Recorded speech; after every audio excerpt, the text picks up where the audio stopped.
ಏಳನೇ ಪ್ರಾಣಾಯಾಮ ಉದ್ಗೀತ ಪ್ರಾಣಾಯಾಮ.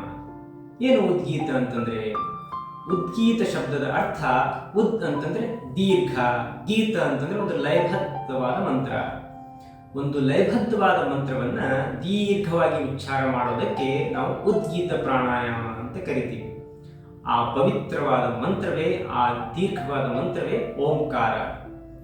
ಈ ಓಂಕಾರ, ಈ ಶಬ್ದ 3 ಅಕ್ಷರಗಳಿಂದ ಕೂಡಿರುತ್ತದೆ. ಅಕಾರ, ಊಕಾರ ಮತ್ತು ಮಕಾರ. ಅದಕ್ಕೆ ಎಲ್ಲ ಮಂತ್ರಗಳಲ್ಲಿ ಇದು ತುಂಬಾ ಶ್ರೇಷ್ಠವಾದದ್ದು.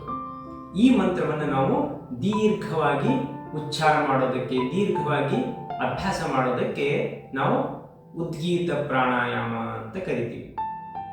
ಈ ಉದ್ಗೀತ ಪ್ರಾಣಾಯಾಮದಲ್ಲಿ ನಾವು ಶ್ವಾಸವನ್ನ ನಿಧಾನವಾಗಿ ಸುಮಾರು 3-5 ಸೆಕೆಂಡ್ ಒಳಗಡೆ ತೆಗೆದುಕೊಳ್ತೀವಿ. ಆಮೇಲೆ ಸುಮಾರು 15-20 ಸೆಕೆಂಡ್ಗಳವರೆಗೆ ಪವಿತ್ರ ಓಂಕಾರ ಉಚ್ಚಾರದೊಂದಿಗೆ ಶ್ವಾಸವನ್ನು ಹೊರ ಹಾಕ್ತೀವಿ.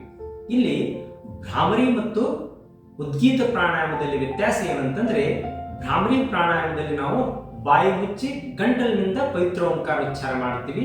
ಇನ್ನು ಉದ್ಗೀತ ಪ್ರಾಣಾಯಾಮದಲ್ಲಿ ಬಾಯಿ ಬಿಟ್ಟು ಪವಿತ್ರ ಓಂಕಾರ ಉಚ್ಚಾರವನ್ನು ಮಾಡ್ತೀವಿ. ಬನ್ನಿ ನೋಡೋಣ ಇದನ್ನು ಯಾವ ರೀತಿ ಅಭ್ಯಾಸ ಮಾಡಬೇಕು ಅಂತ. ಪ್ರಾಣಾಯಾಮದ ಎಲ್ಲ ನಿಯಮಗಳನ್ನು ಸರಿಯಾಗಿ ಪಾಲಿಸ್ತಾ ಸ್ಥಿರ ಸುಖ ಆಸನದಲ್ಲಿ ಕುಳಿತು ಪವಿತ್ರ ಓಂಕಾರ ಉಚ್ಚಾರವನ್ನು ಮಾಡಬೇಕು. ಅಂದ್ರೆ ಉದ್ಗೀತ ಪ್ರಾಣಾಯಾಮ ಯಾವ ರೀತಿ ನೋಡಿ.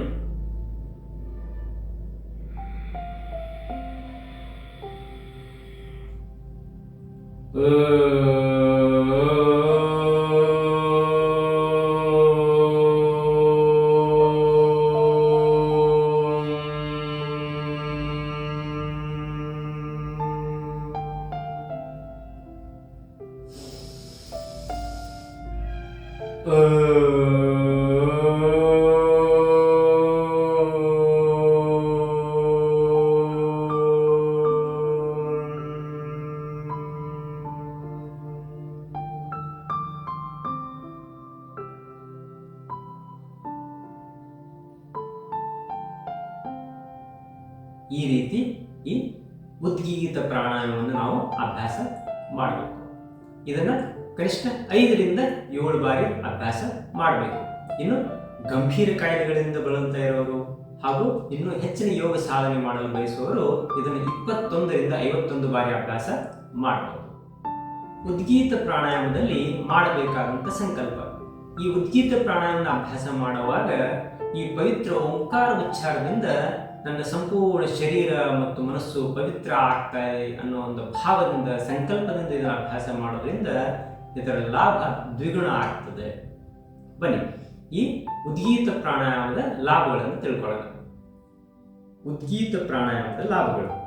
ಈ ಪ್ರಾಣಾಯಾಮದ ಅಭ್ಯಾಸದಿಂದ ಶರೀರ ಮತ್ತು ಮನಸ್ಸಿನ ಏಕಾಗ್ರತೆ ಹೆಚ್ಚುತ್ತದೆ. ಪಂಚಜ್ಞಾನೇಂದ್ರಿಯಗಳ ಸಾಮರ್ಥ್ಯ ಸಹ ಹೆಚ್ಚುತ್ತದೆ. ಮೆದುಳಿನ ಸಾಮರ್ಥ್ಯ ಹೆಚ್ಚೋದ್ರಿಂದ ಜ್ಞಾಪಕ ಶಕ್ತಿ, ಏಕಾಗ್ರತೆ ತೀಕ್ಷ್ಣಗೊಳ್ಳುತ್ತದೆ. ಸೈನಸ್ ರೋಗಗಳು, ಮೂರ್ಛೆ ರೋಗ, ಹೈ BP ಈ ರೀತಿಯ ಅನೇಕ ರೋಗಗಳಲ್ಲಿ ಇದು ತುಂಬಾ ಲಾಭಕಾರಿಯಾದದ್ದು. ಉದ್ಗೀತ ಪ್ರಾಣಾಯಾಮದಲ್ಲಿ ಜಾಗರೂಕತೆ. ಈ ಪ್ರಾಣಾಯಾಮವನ್ನು ಎಲ್ಲರೂ ನಿರ್ಭಯವಾಗಿ, ನಿರಾತಂಕವಾಗಿ ಅದನ್ನು ಅಭ್ಯಾಸ ಮಾಡಬಹುದು. ಬನ್ನಿ ಇನ್ನು ಮುಂದಿನ ವಿಡಿಯೋದಲ್ಲಿ 8ನೇ ಪ್ರಾಣಾಯಾಮ, ಪ್ರಣವ ಧ್ಯಾನ ಅಥವಾ ಮೆಡಿಟೇಷನ್, ಇದರ ಬಗ್ಗೆ ತಿಳ್ಕೊಳ್ಳೋಣ.